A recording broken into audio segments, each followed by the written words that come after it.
Hi everyone, it's Jacob Aminoff. This week, my mother was a bit busy to deliver the Shabbat Shmuz, so I'll be giving it in her place. This week's Shabbat Shmuz is dedicated to Nishmat, my great-grandmother, Devorah Bat Rivka.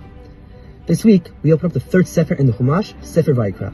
Now, while the Sefer itself deals with the Korbonot, the offerings that were given in the Beit HaMikdash and the Mishkan, which sadly aren't applicable nowadays, the deep spiritual messages we get from these Korbonot can still be applied to our everyday lives. This week, the Parsha opens up with the word Vayikra, and as is well known, the last letter in the word, the Aleph, is unusually small. Rashi explains that the word Vayikra means a gentle, loving call. It's a term of endearment that Hashem used when calling to Moshe, saying that he loves talking to him. And the small Aleph at the end teaches us something even deeper.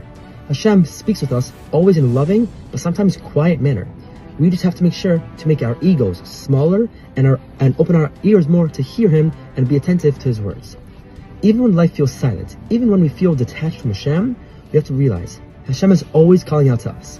The smaller we make ourselves and the more we pay attention, the better we'll be able to hear him. The opening pasuk in this week's parasha says, "Vayikra el Moshe, vayidber Hashem elav me'ol hamoed lemor." And Hashem called out to Moshe, and he said to him from the Ohel Moed, saying. Now, Vayikra is a very strange word. Why is it used in the beginning of this week's parsha? It means calling instead of saying. Because the pasuk is teaching us, Hashem doesn't just speak to us. He calls out to us. He speaks directly to our hearts. But we can't always hear it, but we have to try our hardest to be able to. There was once a teenage girl who from a secular home in Israel who decided one day to go into a Chabad house that she saw in Tel Aviv.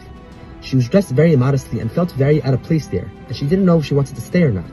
But the Rebbetzin saw her and made her sit right next to her and made her feel good the entire time. The entire meal, the Rebbetzin would lean over and say, "You're amazing, Hashem loves you, you're doing great," and kept on inspiring her. After the meal, the girl went to the Rebbetzin and said, "You don't know what you did. Tonight, I planned on overdosing. I decided to come in here, not because I'm religious, but because I saw that there was nice lights and good singing going on. I wanted to check it out. What you said to me, saved my life." Baruch Hashem, the girl ended up growing up into a frum woman and has a beautiful house in Bnei Brak. This week, we should make it our spiritual homework to try to find ways to be Hashem's whisper to others. Tell somebody who's struggling in their emunah, Hashem loves you, He's always listening to you, He always wants to help you. And we should all try to hear Hashem's words better, whether it be by seeing somebody who needs help, by trying to daven with a bit more kavanah. Try to listen to Hashem's words. Try to hear the whisper that Hashem gives to us. Because not always can we hear it, but know that it's always there.